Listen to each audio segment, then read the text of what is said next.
ఓం నమో భగవతే వాసుదేవాయ.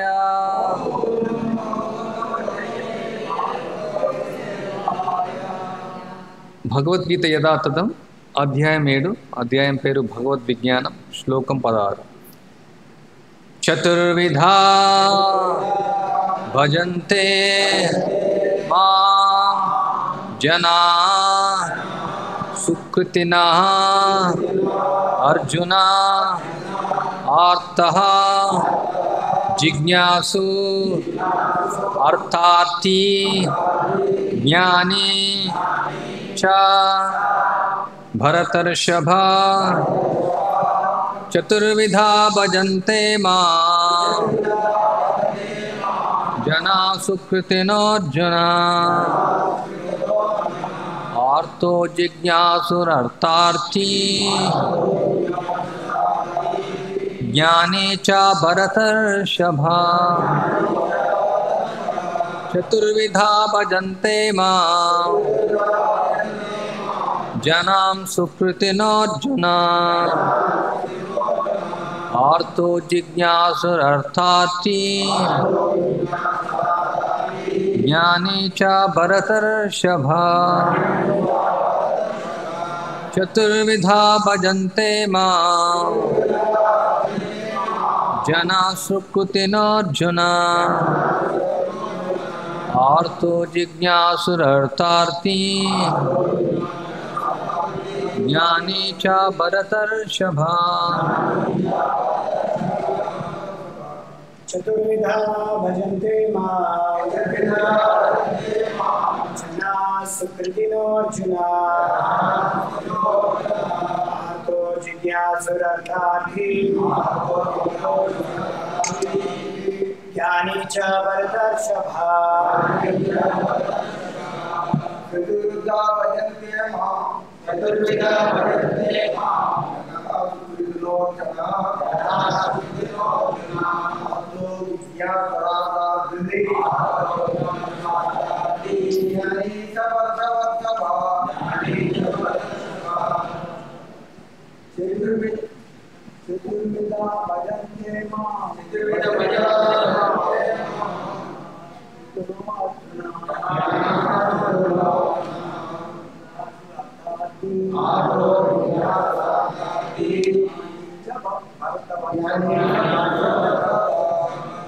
చతుర్విధా భజంతే మాం చతుర్విధా భజంతే మాం జ్ఞానా సుకృతినోర్జున ఆర్తో జిజ్ఞాసురర్థార్థి జ్ఞాని చ భరతర్షభ. హరే కృష్ణ. కొంచెం ముందుకు వచ్చి ప్లీజ్, ఎందుకంటే చాలా మంది వస్తారు, మళ్ళీ వాళ్ళకి అలా మాతాజీలో ముందుగా అందరూ కూర్చున్న వాళ్ళందరూ బెంచ్ మీద కూర్చున్న వాళ్ళు కూర్చోవచ్చు, కింద కూర్చున్న వాళ్ళందరూ ముందుకు వచ్చి మాతాజీ ముందుకు వచ్చి ప్లీజ్. అంటే 12:30 1 గంట అయ్యేసరికల్లా చాలా మంది వస్తారు, మళ్ళీ ఇదంతా ఇదే. Thank you. అందరూ చెప్పండి. చతుర్విధా 4 రకాల భజంతే సేవ చేస్తారు మాం నాకు జనా జనులు సుకృతినః పుణ్యాత్ములు అర్జున ఓ అర్జున ఆర్తః దుఃఖంలో ఉన్నవాడు జిజ్ఞాసువు అర్థార్థి భౌతిక లాభాన్ని కోరేవాడు జ్ఞాని విషయాలను ఉన్నవి ఉన్నట్లుగా తెలుసుకున్నవాడు చ కూడా భరత ఋషభ భరతవంశీయుల్లో శ్రేష్ఠుడా. భావము భాష్యం ఇచ్చిన అభయచరణారవింద భక్తి వేదాంతం ప్రభుపాల వారు అంతర్జాతీయ కృష్ణ చైతన్య సంఘ సంస్థాపకాచార్య. భావం: ఓ భరతవంశీయుడా, దుఃఖంలో ఉన్నవాడు, ధనమును కోరేవాడు, జిజ్ఞాసు బ్రహ్మజ్ఞానమును అన్వేషించేవాడు అనే 4 రకాల పుణ్యాత్ములు నాకు భక్తియుక్త సేవను చేస్తారు. భాష్యం: దుష్కృతులాగా కాకుండా వీరు శాస్త్ర నియమాలను అనుసరిస్తూ సుకృతిన అంటే శాస్త్ర నియమాలను నైతిక సాంఘిక చట్టాలను పాటించేవారు. దాదాపుగా భగవంతుని పట్ల భక్తిని కలిగి ఉండేవారని చెప్పబడతారు. వీరిలో 4 తరగతుల వారున్నారు. వారే ఒక్కొక్కప్పుడు దుఃఖితులయ్యేవారు, ధనము అవసరమైన వారు, ఒక్కొక్కప్పుడు జిజ్ఞాసులయ్యేవారు, ఒక్కొక్కప్పుడు పరతత్వ జ్ఞానాన్ని అన్వేషించేవారు. ఈ వ్యక్తులు వివిధ పరిస్థితుల్లో భక్తియుక్త సేవ కొరకు భగవంతుని చెంతకు వస్తారు. వీరు విశుద్ధ భక్తులు కారు. ఎందుకంటే వీరు భక్తికి ప్రతిఫలంగా ఏదో కోరికలు తీర్చుకోవాలనుకుంటారు. విశుద్ధ భక్తి అనేది కోరిక లేకుండా, భౌతిక లాభాపేక్ష లేకుండా ఉంటుంది. విశుద్ధ భక్తిని భక్తి రసామృత సింధు ఈ విధంగా నిర్వచించింది. అన్యాభిలాషిత శూన్యం జ్ఞానకర్మాద్యనావృతం అనుకూల్యేన కృష్ణానుశీలనం భక్తిరుత్తమ. మనిషి అనుకూలంగా కామ్యకర్మల ద్వారా కానీ, తాత్విక కల్పన ద్వారా కానీ, భౌతిక లాభాపేక్ష లేకుండా దేవదేవుని శ్రీకృష్ణ భగవానుని ప్రేమయుత సేవయందు నెలకొనాలి. అదే విశుద్ధ భక్తి అని చెప్పబడుతుంది. ఈ 4 రకాల వ్యక్తులు భక్తియుక్త సేవకే భగవంతుడి దగ్గరికి వచ్చినప్పుడు విశుద్ధ భక్తుని సాంగత్యంలో పూర్తిగా పవిత్రులై తాము కూడా విశుద్ధ భక్తులవుతారు. ఇక దుష్కృతులకు సంబంధించినంత వరకు వారి జీవితాలను స్వార్థపూరితము, క్రమరహితము, ఆధ్యాత్మిక లక్ష్యరహితమై ఉండే కారణంగా వారికి భక్తియుక్త సేవ చేయడం చాలా కష్టం. కానీ వారిలో కొందరు అదృష్టవశాత్తుగా విశుద్ధ భక్తుని సాంగత్యంలోకి వస్తే వారు కూడా విశుద్ధ భక్తులవుతారు.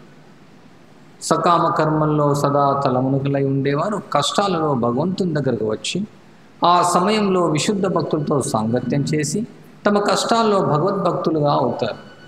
భంగపాటు గురైన వారు కూడా ఒక్కొక్కప్పుడు విశుద్ధ భక్తుల సాంగత్యంలోనికి వచ్చి భగవంతుని గురించి తెలుసుకోవడానికి జిజ్ఞాసులు అవుతారు.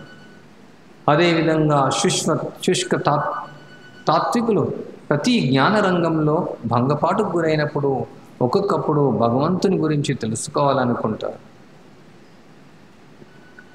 వారు భగవంతుని దగ్గరకు వచ్చి భక్తియుక్త సేవ చేస్తూ ఆ విధంగా నిరాకార బ్రహ్మజ్ఞానాన్ని, హృదయస్థ పరమాత్మ జ్ఞానాన్ని దాటి భగవత్ కరుణ లేదా విశుద్ధ భక్తుని కరుణ ద్వారా భగవానుని సాకార భావనకు వస్తారు. మొత్తాన్ని కష్టాల్లో ఉన్నవారు, జిజ్ఞాసులు, జ్ఞానాభిలాషులు, ధనం అవసరమైన వారు సమస్త కోరికల నుండి ముక్తులైనప్పుడు లౌకిక ప్రతిఫలాలకు ఆధ్యాత్మిక అభివృద్ధితో ఎటువంటి సంబంధం లేదని పూర్తిగా అర్థం చేసుకున్నప్పుడు విశుద్ధ భక్తులు అవుతారు. అటువంటి నిర్మలమైన స్థితిని పొందనంత వరకు భగవత్ సేవలో ఉండే భక్తులు కామ్యకర్మలతో, లౌకిక జ్ఞానాన్వేషణతో, ఇంకొక దానితో కలుషితమై ఉంటారు. అంటే విశుద్ధ భక్తి స్థితికి వచ్చే ముందు మనిషి వీటినన్నింటినీ దాటవలసి ఉంటుంది. ఓం అజ్ఞానతిమిరాంధస్య జ్ఞానాంజనశలాకయ చక్షుర్మిలితమేన తస్మై శ్రీ గురవే నమః. శ్రీ చైతన్య మనోభీష్టం స్థాపితమేన భూతలే స్వయం రూపగదామయ్యం దదాతి స్వపదాంతికం.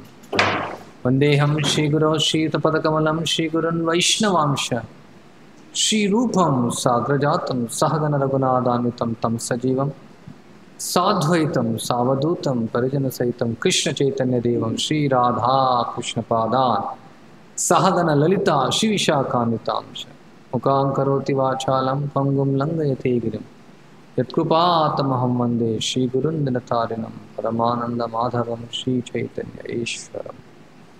హరే కృష్ణ కృష్ణ కృష్ణ హరే హరే, హరే రామ రామ రామ హరే హరే. అందరికీ స్వాగతం ఈ యొక్క భగవద్గీత ప్రవచనంకు, ఆదివారం కార్యక్రమానికి. సో ఇక్కడ కృష్ణుడు భగవద్గీతలో ఈ శ్లోకంలో ఎవరైతే సుకృతులు, ఎవరు పుణ్యాత్ములను వివరిస్తున్నారు. దీనికంటే ముందు శ్లోకంలో ఎవరు దుష్కృతులు, ఎవరు పాపాత్ములను వివరిస్తున్నారు. 4 రకాలైనటువంటి దుష్కృతుల గురించి వివరిస్తున్నారు. కృతి అంటే గణనీయమైనటువంటి కార్యం, దుష్కృతి అంటే వీళ్ళంతా కూడా దుష్కర్మలు వాళ్ళు ఆచరిస్తూ ఉంటారు. ఎవరైతే భగవంతుని ఆశ్రయించారో వాళ్ళు 4 రకాలు. నమాం దుష్కృతినో మూఢ ప్రపద్యంతే నరాధమ మాయా ప్రభుత జ్ఞాన ఆసురం భావమాశ్రిత. సో అందులో మహామూఢులు. సో వాళ్ళు మూఢులు ఏం చేస్తారంటే ఈ యొక్క మానవ జీవితం యొక్క లక్ష్యం తెలుసుకోకుండా అనవసరమైన శ్రమ పడుతూ ఈ జన్మ మృత్యు జరా వ్యాధి నుంచి తప్పించుకోవాలన్న ప్రయత్నం లేకుండా కేవలం ఇంద్రియ భోగార్థమై వాళ్ళు నిరంతరం అనవసరమైన శ్రమను వాళ్ళు చేస్తూ ఉంటారు. వాళ్ళనే మహామూఢులు అంటారు. చూస్తే ప్రపంచంలో ప్రజలందరూ ఎక్కువ శాతం అదే జరుగుతూ ఉంది. 99% మంది ప్రజలు ఈ మానవ జీవితం యొక్క పరమార్థాన్ని, ముఖ్య లక్ష్యాన్ని తెలుసుకోకుండా కేవలం అనవసరమైన శ్రమనే చేస్తూ ఉన్నారు. తర్వాత నరాధములు, అత్యంతమైనటువంటి యొక్క అధములు వారు. ఇక్కడ ప్రభుపాల వారు భాష్యంలో చెప్తూ ఉన్నారు, వీళ్ళు అత్యంత అధములుగా చెప్పబడతారు. వీళ్ళకు ఇంకా వీళ్ళ యొక్క చైతన్యం చాలా దిగజారినటువంటి యొక్క చైతన్యం ఉంటుంది. వాళ్ళకు ఎట్లాంటి యొక్క ధార్మికత అనేది వీళ్ళకు ఉండదు.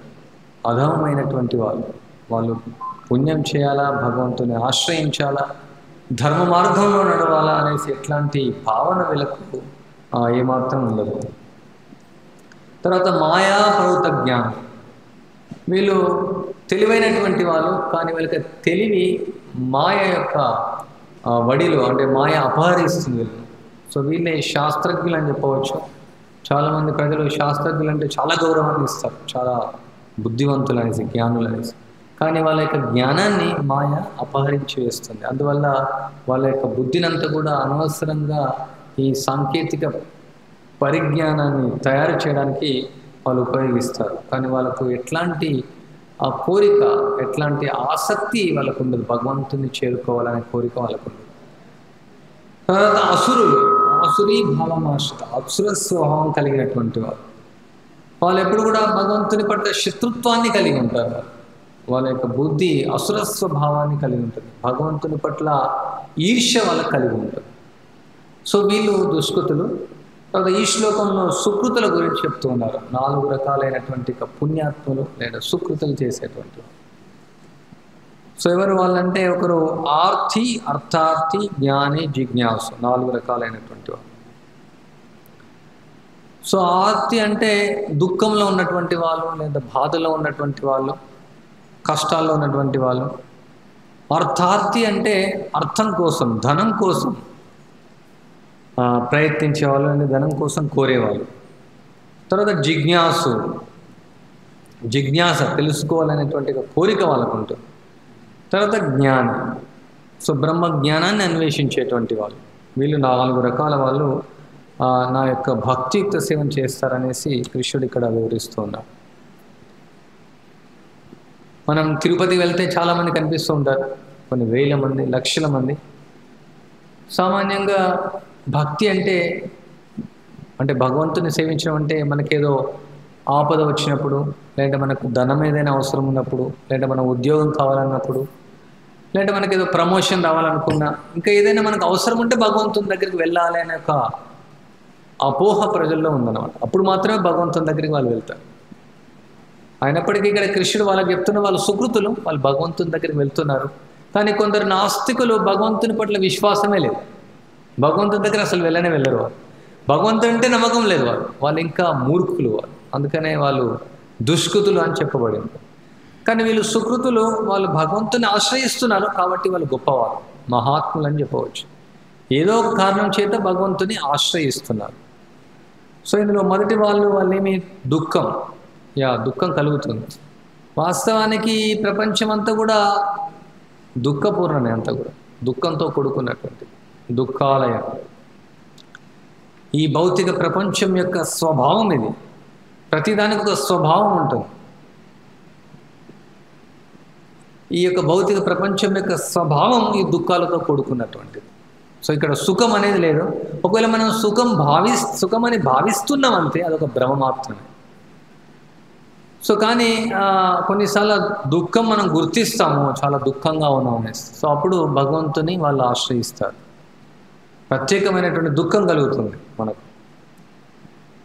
చావు, పుట్టుక, ముసల్తనం, రోగం, ఇదంతా కూడా దుఃఖమే. ఏది ఆనందాన్ని ఇవ్వదు. అందులో ప్రజలు బర్త్డే సెలబ్రేషన్ చేసుకుంటూ ఉంటారు, ఓ ఆనందంగా ఉందనేసి. కానీ పుట్టినప్పుడు చాలా కష్టంగా ఉంటుంది, గర్భంలో ఉన్నప్పుడు చాలా కష్టంగా ఉంటుంది, అది పుట్టిన తర్వాత ఎలాగో కష్టం ఉంటుంది. చావు అంటే చనిపోయిన తర్వాత ఏదో సెలబ్రేషన్ చేస్తారు వాయిద్యాలతో. ఇప్పుడు చనిపోయినప్పుడు చాలా బాధగా ఉంటుంది.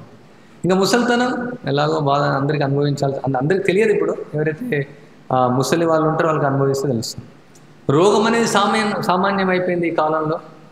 ప్రతి ఒక్కరికి రోగం అనేది వచ్చేది పూర్వకాలంలో కూడా. కానీ ప్రత్యేకంగా ఆధునిక యుగంలో ఉన్నటువంటి ఈ జీవన విధానం వల్ల రోగం లేనటువంటి వ్యక్తి లేదు. ఎన్నో రకాల, వేల రకాల, లక్షల రకాల, కోట్ల రకాలైనటువంటి వైరస్లు. ఎప్పుడో ఒక వైరస్ అని చెప్తున్నారు, బట్ ఎప్పుడు వైరస్లు ఉంటూనే ఉంటాయి. అవి రకరకాలైనటువంటి రోగాలతో ప్రజలు బాధపడుతూ ఉన్నారు. సో ఇక్కడ ఎప్పుడైతే మనకు ఎక్కువగా దుఃఖం వస్తుందో వాళ్ళు భగవంతుని దగ్గరికి వెళ్తారు. ఇక మనం తిరుపతిలో చూస్తాం, ఆపద మొక్కలవాడ గోవింద, అనాథ రక్షక గోవింద. ఎంతోమంది ముడుపులు కడుతూ ఉంటారు. ఎంతోమంది వాళ్ళు భగవంతుని ప్రార్థించడానికి వెళ్తూ ఉంటారు. కొండపైకి నడిచి వెళ్తూ ఉంటారు, మోకాళ్ళతో నడిచి వెళ్తుంటారు. ఎన్నో రకాలైనటువంటి యొక్క కష్టం వాళ్ళు తీసుకుంటారు భగవంతుడు విష్ణువును, బాలాజీని దర్శించుకోవడానికి, ఆయన ప్రార్థించడానికి, ఆ కోరికలు నెరవేర్చుకోవడానికి. సో దుఃఖంలో ఉన్నవాడు ఇక్కడ గజేంద్రుడు ఒక ఉదాహరణ. గజేంద్రుడు ఆయన దుఃఖంలో ఉంటాడు. మొసలి ద్వారా ఆయన కష్టం వస్తుంది. ఈ భౌతిక ప్రపంచంలో కూడా ఎన్నో మొసళ్ళు ఉన్నాయి, ఒకరినొకరు లాగాలని చూస్తూ ఉంటారు. ఆధునిక జీవన విధానం అంతా కూడా అలానే ఉంటుంది. వైదిక జీవన విధానంలో ఒకరికొకరు సహాయం చేసుకునేటువంటి వారు, సహాయ సహకారాల యొక్క సముదాయం. అందుకనే ప్రజలు ఇప్పుడు గ్రామంలో నివసించారంటే దేనికోసం వాళ్ళు నివసిస్తారు?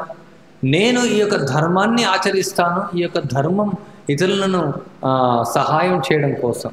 నా యొక్క జీవితం అంటేనే ఇతరులకు సహాయం చేయడం కోసం. ఉదాహరణకు ఎవరైనా పంటలు పండిస్తున్నారు, వ్యవసాయం చేస్తున్నారు. ఈ ధాన్యం ప్రత్యేకంగా వైశ్యుడు ఇతరుల కోసం నేను యొక్క ఆహారాన్ని ఇవ్వాలి. ఏ విధంగా మన ఉదరం శరీరానంతా పోషణ ఇస్తుందో అదేవిధంగా పంట పండించేటువంటి వాళ్ళు నేను ఈ ధాన్యం పండించడం ద్వారా అందరూ పుష్టిగా ఉండాలా, అందరూ సంతుష్టిగా ఉండాలా, ఎవరు ఆకలితో ఉండకూడదు. ఆయన జీవితం ఇతరుల కోసం. కానీ ఇప్పుడు పంటలు పండించేది ఎలా ఉందంటే ఇతరులను చంపడం కోసం. ఎందుకంటే ఈ యొక్క ఎవరినొకరు వచ్చి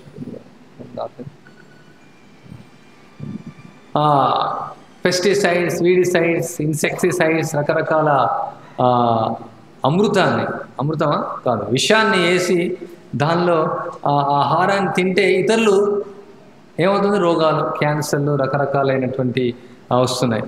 కానీ వైదిక సంస్కృతులు అలా కాదు. ఈ ధాన్యం నేను పండిస్తే వైశ్యులు వాళ్ళు మిగతా వాళ్ళందరూ కూడా పుష్టిగా ఉండాలనేసి వాళ్ళ యొక్క కోరిక.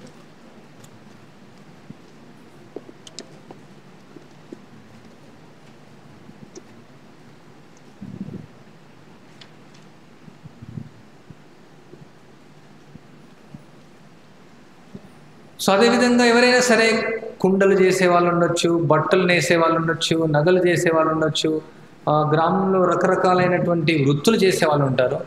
వాళ్ళు చేసేటువంటి వృత్తి ఇతరులకు ఎలా ఏదో విధంగా సహాయపడాలనేది వాళ్ళ యొక్క కోరికను. అంటే ఒకరిపైన ఒకరు ఆధారపడేటువంటి వాళ్ళు. కానీ ఇప్పుడు ఎలా ఉందంటే సముదాయం ఒకరి రక్తం ఇంకొకరు తాగడానికి ప్రయత్నిస్తూ ఉన్నారు.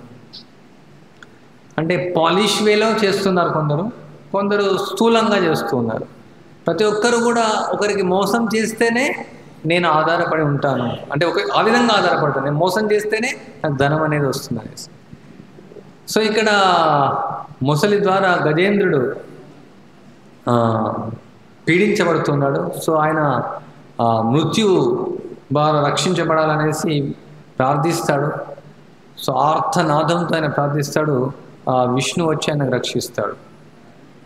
తర్వాత గజేంద్రుడు చెప్తాడు, ఆయన దర్శనం చేసుకున్న తర్వాత, ఈ తాత్కాలికమైనటువంటి శరీరం కోసం నేను నీకు ప్రార్థించాను, కానీ ఈ శరీరం తాత్కాలికమైనటువంటి. సో దాన్ని ఆయనకు జ్ఞానం వస్తుంది భగవంతుని దర్శనం తర్వాత. సో ఇక్కడ ఈ విధంగా ఆర్తి అంటే ఆపదలో ఉన్నటువంటి గజేంద్రుడు భగవంతుని ఆశ్రయిస్తాడు, భగవంతుని ఆయన రక్షిస్తాడు. తర్వాత ఆయన శుద్ధ భక్తునిగా మారుతాడు. ఆయన తర్వాత అర్థార్థి ఉదాహరణలో ధ్రువ మహారాజ్, మీరు వినుంటారు ధ్రువుడి యొక్క లీల. ధ్రువుడు ప్రహ్లాదుడు భాగవతంలో వస్తుంది. ధ్రువ మహారాజ్ ఆయన చిన్న వయసులో సవతి తల్లి ద్వారా ఆయనకు అవమానం జరుగుతుంది. సో ఆ యొక్క అవమానం వల్ల తండ్రి కంటే లేదంటే తాత కంటే గొప్ప రాజ్యాన్ని పొందాలనేసి. తాత ఎవరు? బ్రహ్మదేవుడు. ఆయన ఉత్తానపాదుని యొక్క పుత్రుడు. సో ఆయన బ్రహ్మదేవుడు, ఆయన యొక్క తాత. ఆయన కంటే కూడా గొప్ప రాజ్యాన్ని పొందాలనే యొక్క కోరిక ఆయన కలుగుతుంది. సో అందువల్ల చిన్న వయసులోనే 5 సంవత్సరాల ప్రాయంలోనే ఆయన అరణ్యానికి వెళ్ళి తపస్సును ఆచరిస్తారు.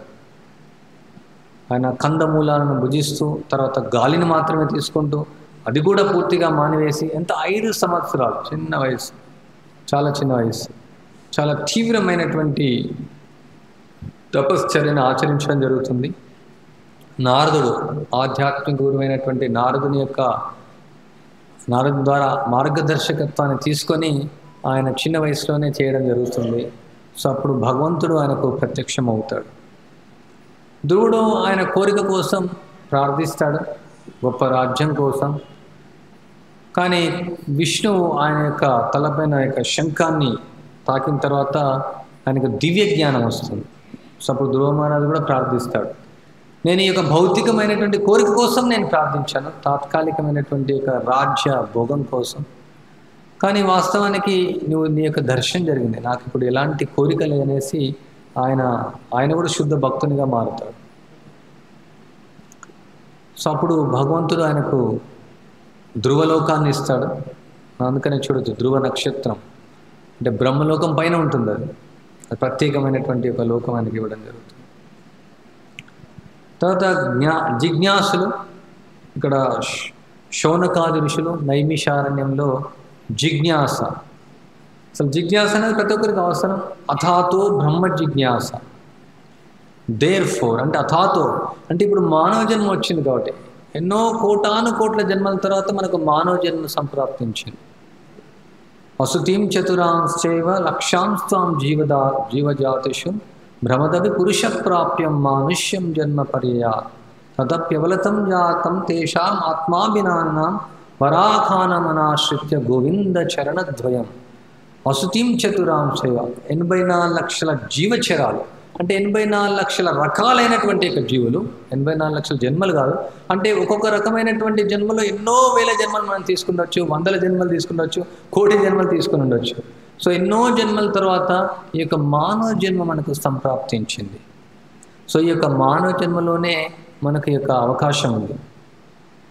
సో కానీ ఈ యొక్క మానవ జన్మలు ఏం చేయాలి మనం అంటే మనం అనుభవించాలని ప్రయత్నిస్తున్నాం. భ్రమదభి పురుష ప్రాప్యం, నేను పురుషునిగా ఉండాలా, నేను అనుభవించాలా అనే యొక్క భావనతో మనం ఈ యొక్క అనేక రకాలైనటువంటి యొక్క యోనుల్లో మనం పరిభ్రమిస్తున్నాం. చావు, పుట్టుక, ముసల్తనం, రోగం, ఇక గోవిందుని యొక్క చరణాలను ఆశ్రయించకుండా. కానీ మనం ఏం చేయాలి? ఈ యొక్క జన్మలో జిజ్ఞాస, అథాతో బ్రహ్మ జిజ్ఞాస. నేనెవరిని, నేను ఎక్కడి నుండి వచ్చాను, ఎందుకు నేను చనిపోతున్నాను, ఎందుకు నేను ముసలివాడిని అవుతున్నాను, ఎందుకు రోగం నాకు వస్తుంది, ఎందుకు నేను మళ్ళీ జన్మించాలా, ఈ మానవ జన్మ యొక్క ముఖ్య లక్ష్యమేమి, నా యొక్క గమ్యమేమి, మన యొక్క మానవ జన్మ యొక్క ముఖ్య ప్రయోజనం ఏమనేసి మనకి యొక్క జిజ్ఞాసను మనం కలిగి ఉండాలి. మనం చూడండి, జంతువుల యొక్క జిజ్ఞాస అనేది లేదు. జంతువులు ఏమి ఎక్కువగా జిజ్ఞాస కలిగి ఉంటాయి? నా యొక్క ఆహారం ఎక్కడ, నేను ఎలా నిద్రించాలా, ఎలా పడుకోవాలా, ఎలా మైథునాన్ని అనుభవించాలా, ఈ యొక్క 4 రకాలైనటువంటి విషయాలనే జంతువులు జిజ్ఞాస కలిగి ఉంటాయి. ఇవన్నీ కూడా ప్రశ్నిస్తూ ఉంటాయి. కానీ మానవుల్లో ఏ జిజ్ఞాస? నేనెవరిని, నేను ఎక్కడి నుండి వచ్చాను, ఎందుకు నేను ఈ యొక్క భౌతిక ప్రపంచంలో సమస్యలతోనే ఉన్నాను, ఎందుకు నేను కష్టపడుతూ ఉన్నాను.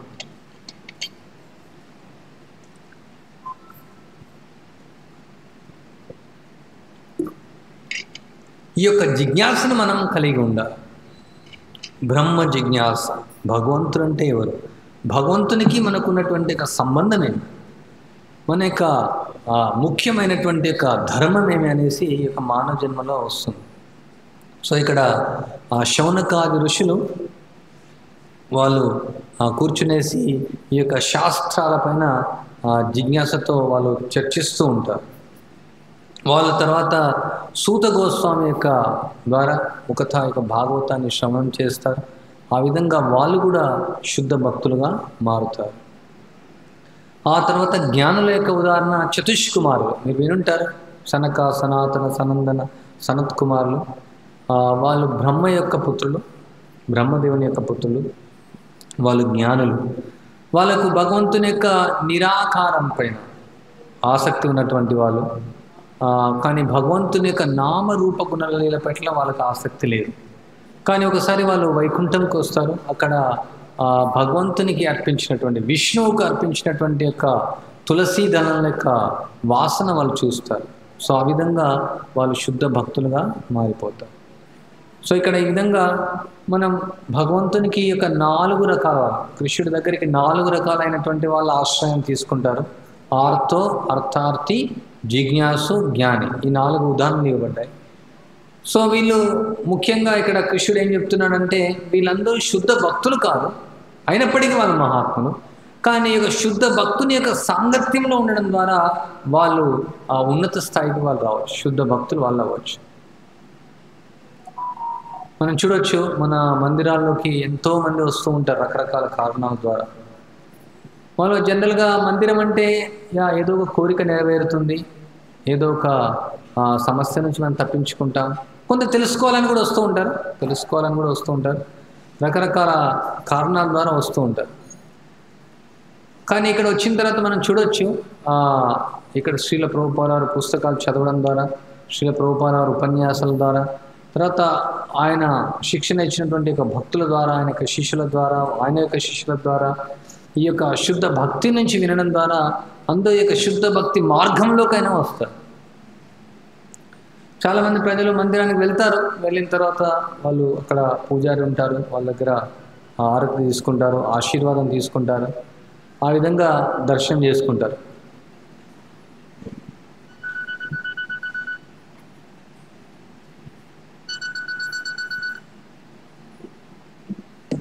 కానీ ప్రత్యేకంగా ఇక్కడ మనం మన మందిరానికి వస్తే, అంటే ఇస్కాన్ మందిరాలకు వస్తే మీరు చూడొచ్చు, ఇక్కడ ముఖ్యంగా ఇక శుద్ధ భక్తి గురించి వివరించబడుతుంది. భక్తి అంటే ఏమి, అసలు భక్తి యొక్క ఉద్దేశం ఏమి? సామాన్య ప్రజానికానికి అసలు భక్తి అంటే తెలియదు. చాలామంది ప్రతిదానికి భక్తులని వాడుతూ ఉంటారు. ఎవరైనా ఆధ్యాత్మికంగా కొందరు ఆసక్తులై మందిరాలను దర్శిస్తూ ఉంటారు, వాళ్ళందరూ కూడా భక్తులుగా పరిగణిస్తారు. కానీ ప్రత్యేకంగా ఇక్కడ శుద్ధ భక్తి అనే పదం చాలా ముఖ్యమైనటువంటి. సో ఇక్కడ ప్రభుపాద వారు వివరిస్తున్నారు అసలు ఏమిటి ఈ శుద్ధ భక్తి.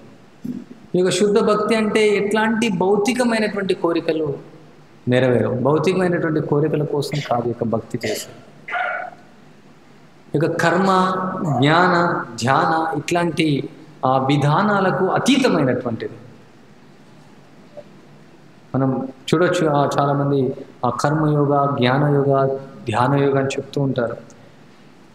బట్ ఇవన్నిటి యొక్క ముఖ్య లక్ష్యం భక్తి యోగానికి రావడం కోసం.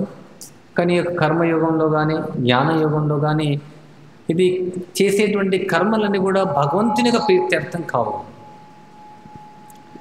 సో అందువల్ల ఈ శుద్ధ భక్తి అనేది భౌతికమైనటువంటి లాభ అపేక్ష లేకుండా కేవలం భగవంతుని యొక్క ప్రీత్యర్థం, కృష్ణ యొక్క ప్రీత్యర్థం అనుసరించేటువంటి యొక్క కర్మలే ఈ యొక్క శుద్ధ భక్తి యొక్క కర్మలు. ప్రజలకు ఆశ్చర్యం అవుతుంది, మరి ఎందుకు ఈ యొక్క భక్తిని మనం ఆచరించాలా? దేనికోసం? మనం ఏమి కోరిక నెరవేరదు, మనకేం ఉద్యోగం రాదు, మనకేం ధనం రాదు, మనకేం సమస్యలు తీరవు, మనకి ఎలాంటి ప్రయోజనం లేనప్పుడు ఎందుకు ఈ యొక్క భక్తిని మనం ఆచరించాలి? మీకు ఇది ప్రశ్న. ఎందుకు మనం చేయాలి భక్తిని? మీరు ఏమైనా చెప్పగలుగుతారా? ఎవరైనా చెప్పొచ్చు. ఈ భక్తిని మనం ఎందుకు చేయాలి అంటే ఈ 4 రకాల వాళ్ళంటే ఈ కోరికల కోసం కాదు, ఆపదల కోసం కాదు, ఎట్లాంటి భౌతికమైన విషయాల కోసం కాదు. మరి దేనికోసం మనం భక్తి చేసి?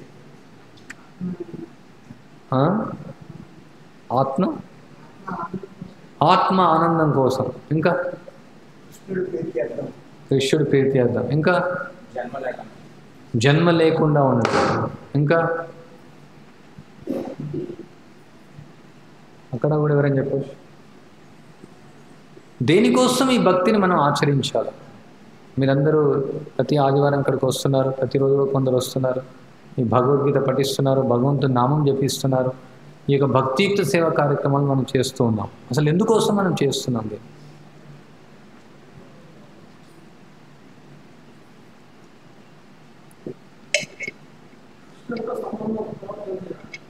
కృష్ణుడితో సంబంధాన్ని పునరుద్ధరించుకోవడం మంచి. ఇంకా అంటే చాలా కారణాలు ఉన్నాయి. అంటే మనం ఏది చేసినా దేనికోసం మనం చేస్తున్నాం అర్థం చేసుకోవాలి. ఇక ఆధునిక జీవన విధానంలో ఉన్నటువంటి ఒక పెద్ద సమస్య అంటే ఎవరికి అర్థం కాదు దేనికోసం వాళ్ళు ఏం చేస్తున్నారు అనేసి. దేనికోసం చేసి ఎవరికి అర్థం కాదు. మీరు చూడండి, చాలామంది చినిగిపోయిన ప్యాంట్స్ వేసుకుంటూ ఉంటారు. ఇప్పుడు ఫ్యాషన్ ఉందో లేదో నేను ఒకసారి చూశాను. ఎందుకు ఇట్లా అంటే చాలా రిచ్ పర్సన్ అన్నీ అంటే ఎక్కువ రంధ్రాలు ఉండి రకరకాలుగా వెరైటీగా చింపి ఉన్నాయి. అంటే న్యాచురల్గా చినిగిపోయి ఉంటే ఎక్కువ కాస్ట్ అంటే చెప్తూ ఉన్నారు దాని గురించి. అంటే చినిగిపోయిన పాయింట్స్ వేసుకోవడం ఎందుకని అర్థం కాదు. అండ్ ఇంకొంత నేను చూశాను, ఇక్కడ జుట్టు ఇక్కడ కొంచెం పెట్టుకుంటారు, జుట్టు ఇక్కడ కొంచెం జుట్టు పెట్టుకుంటారు, ఇక్కడ కొంచెం జుట్టు. ఎందుకు ఇలా పూర్తిగా నాకు అర్థం అవ్వలేదు, ఎందుకోసం అని అర్థం కాదు. ఈ విధంగా చాలా చూస్తూ ఉంటాం. ఇప్పుడు ఈ యొక్క ఆధునిక యుగంలో ప్రత్యేకంగా అర్థం పర్థం లేని జీవిత విధానం అన్నమాట. దేనికోసం చేస్తున్నారు, ఎందుకోసం చేస్తున్నారు, ఎవరి కోసం చేస్తున్నారు, ఏమీ అర్థం కానటువంటి విషయం. కానీ భక్తి అలా కాదు, దేనికోసం మనం చేస్తున్నామని తెలుసుకోవాలి. కొన్ని కారణాలు చెప్పారు కరెక్ట్. ఇంకా మనశ్శాంతి, మళ్ళీ జన్మ లేకుండా కోసం ఓకే చెప్పారు అది. ఇంకా వేరే కొత్తగా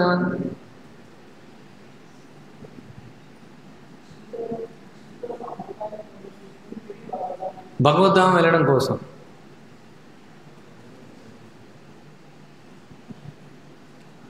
అన్నీ కరెక్టే చెప్పారు మీరు. ఇంకా ఉన్నాయి.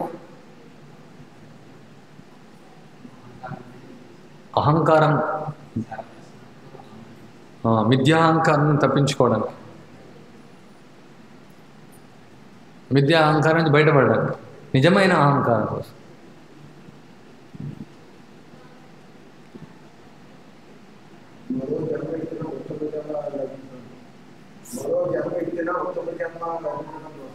మరో జన్మ ఎత్తినా కానీ మళ్ళీ ఉత్తమ జన్మ జన్మించడం. ఓకే, మళ్ళీ జన్మ ఎత్తొద్దు, బట్ ఒకవేళ వచ్చినా కానీ ఉత్తమ జన్మ రావాలి. చాలా బాగా చెప్పారు. మీ అందరికి తెలిసి ఇది, అందుకనే మీరు అందరు ఇక్కడికి వస్తున్నారు. అసలు ఈ భక్తి ఎందుకోసం చేస్తున్నాం? ఇది మన యొక్క సహజమైనటువంటి స్వభావం. జీవైన స్వరూపమే కృష్ణ నిత్యదాస్, మన యొక్క స్వభావమే. కాకరకాయ చేదు ఎందుకు ఉంది, చక్కెర తీపి ఎందుకు ఉంది, ఈ యొక్క నిప్పు రవ్వ ఎందుకు వేడిగా ఉంది. ప్రతి ఒక్క వస్తువుకు ఒక స్వభావం ఉంటుంది. ఎందుకోసం అది మన యొక్క స్వభావం. మనం దానికోసం మనం ఉన్నాం. మన యొక్క అస్తిత్వం అది, మన యొక్క సహజమైనటువంటి యొక్క స్వభావం. సో కృష్ణుడు స్వాంశ విభిన్నాంశ, రెండు విస్తరణలు ఉన్నాయి. ఒకటేమో స్వాంశ అంటే ఆయన యొక్క అవతారాలు, విష్ణు యొక్క అనంతమైనటువంటి అవతారాలు. సో మనం విభిన్నాంశ. ఆయన ఆత్మారాముడు, ఆయన నిరంతరం ఆయన యొక్క ఆనందంగా ఉంటాడు. ఆనందం, అసలు ఆనందం అనేది ఆయన నుంచే వస్తుందంత. ఆయనకు వేరే వాళ్ళ నుంచి ఆనందం అవసరం లేదు. అయినా ఆయన యొక్క ఆనందాన్ని ఇంకా ఇనుమడింపజేయడం కోసం ఆయన విభిన్నాంశాలుగా విస్తరించాడు. అదే మనం జీవులం. అంటే ఆయన యొక్క ఆనందాన్ని ఇనుమడింపజేయడం కోసమే మన యొక్క అస్తిత్వం ఉంది. మనం విస్తరించబడ్డాం. మన యొక్క ఉనికి కృష్ణుడికి సేవ చేయడం, మన యొక్క ఉనికి కృష్ణుడికి ఆనందాన్ని ఇవ్వడం, మన యొక్క అస్తిత్వం కృష్ణుడి యొక్క సంబంధాన్ని కలిగి ఉండడం, కృష్ణుని పట్ల ప్రేమను కలిగి ఉండడం. నిత్య సిద్ధ కృష్ణ ప్రేమ సాధ్య కబునాయ్ శ్రవణాది శుద్ధ చిత్త కరేయుదాయ్. మనందరికీ కృష్ణుని పట్ల ప్రేమ ఉంది, అందరికీ ఉంది. అది సహజం అనమాట. అదేదో ఇప్పుడు సృష్టించుకున్నటువంటిది కాదు, అనాది కాలం నుంచి ఉంది. టైమ్ మెమోరియల్, ఎప్పటి నుంచో కృష్ణుని పట్ల అందరికీ ఉంది. నాస్తికులకు కూడా ఉంది, అందరికి, ప్రతి ఒక్కరికి ఉంది. ప్రపంచంలో ఉన్న ప్రతి జీవికి కృష్ణుని పట్ల ప్రేమ ఉంది. కానీ ఈ యొక్క ప్రేమ అనేది కామంగా ఇప్పుడు మారింది. సో దానికోసం మనం ఈ యొక్క శ్రవణ కీర్తన ద్వారా అది తిరిగి ఆ ప్రేమను మనం పొందడం, కృష్ణుని పట్ల ప్రేమను పెంపొందించుకోవడం. సో కృష్ణుని మనం ఎందుకు ప్రేమించాలి? కృష్ణుని పట్ల ఎందుకంటే అది మన యొక్క సహజమైన స్వభావం అంతే. ఇంకో విధంగా చెప్పాలంటే అది మన కోసమే. ఈ యొక్క భక్తిని మనం ఆచరించేది దేనికోసం?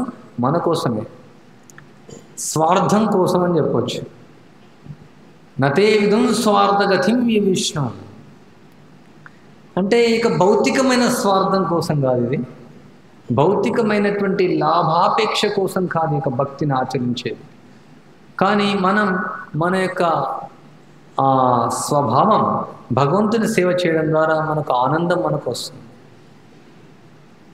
కృష్ణుడు ఇక్కడ చెప్తూ ఉన్నాడు, నాకు సేవను అర్పించండి, నాకు నమస్కరించండి, నాకు ఆరాధించండి, నన్ను భజించండి, నాకు కీర్తన చేయండి, నా నామాన్ని ఉచ్చరించండి, నాకు శరణాగతి పొందండి అని చెప్తున్నాడు. దానివల్ల ఆయన మనం చేయకున్నా సరే ఆయనకు ఆనందంగా ఉంటుంది. కానీ మనం చేయడం ద్వారా మనకే ఆనందం పెరుగుతుంది. ఇక శుద్ధ భక్తిలో వచ్చేటువంటి యొక్క ముఖ్య ప్రయోజనం మనకు నిరంతరంగా ఆనందం వస్తుంది, అనంతమైనటువంటి యొక్క ఆనందం వస్తుంది. ఈ భౌతికమైనటువంటి కోరికల ద్వారా వచ్చేటువంటి తాత్కాలికమైనటువంటి ప్రయోజనం వల్ల మనం కొంతకాలమే ఆనందంగా ఉంటాం. ఒక వ్యక్తి భగవంతుడి దగ్గర కోరికల కోసం వెళ్ళాడు, ధనం వచ్చింది, మళ్ళీ ధనం అయిపోతుంది, మళ్ళీ వెళ్తాడు, మళ్ళీ ధనం వస్తుంది, మళ్ళీ అయిపోతుంది. ఆపదలో ఉంటాడు, ఆపదల కోసం ప్రార్థిస్తాడు, మళ్ళీ ఆపదలు వస్తాయి. ఈ భౌతికమైనటువంటి ప్రపంచంలో ఏది మనం పొందినా అది తాత్కాలికమైనటువంటిది, అది శాశ్వతమైనటువంటి సుఖాన్ని మనకి ఇవ్వదు. సో అందువల్ల ఈ భక్తిలో వచ్చేటువంటి యొక్క ఆనందం, మనం భగవంతుని యొక్క సేవ పట్ల పొందేటువంటి ఆనందం, అది అనంతమైనటువంటి యొక్క ఆనందం. సో ఇక్కడ శాస్త్రంలో చెప్పబడింది, కృష్ణుడు ఏది అడిగినా ఇస్తాడు, కానీ భక్తిని, శుద్ధ భక్తిని మాత్రం అంత సులభంగా ఇవ్వడు. ఎందుకంటే ఈ యొక్క భక్తికి భగవంతుడు అధీనం కావాల్సి వస్తుంది. ఈ యొక్క శుద్ధ భక్తికి కృష్ణుడు చెప్తున్నాడు, నేను ఆ శుద్ధ భక్తులకు నేనే అధీనం అవుతాను. ఎందుకు ఆయన అధీనం అవుతాడు? ఈ సకల చరాచర జగత్తుకంతటిని ఆయన యొక్క అధీనంలో ఉంటుంది. ఈ ఆధ్యాత్మిక భౌతిక జగత్తు, సకల బ్రహ్మాండాలు, ఈ యొక్క చరాచర సృష్టి ఆయన యొక్క నియంత్రణలో జరుగుతుంది, అన్ని ఆయన దృష్టిలో జరుగుతుంది.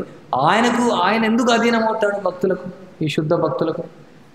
ఈ శుద్ధ భక్తులు చేసేటువంటి ఆ భక్తికి వాళ్ళ ఎట్లాంటి భౌతికమైనటువంటి కోరికలు లేకుండా, వాళ్ళ యొక్క కుటుంబం కోసం కాకుండా, వాళ్ళ బంధువుల కోసం కాకుండా, వాళ్ళ స్వార్థం కోసం లేకుండా, వాళ్ళ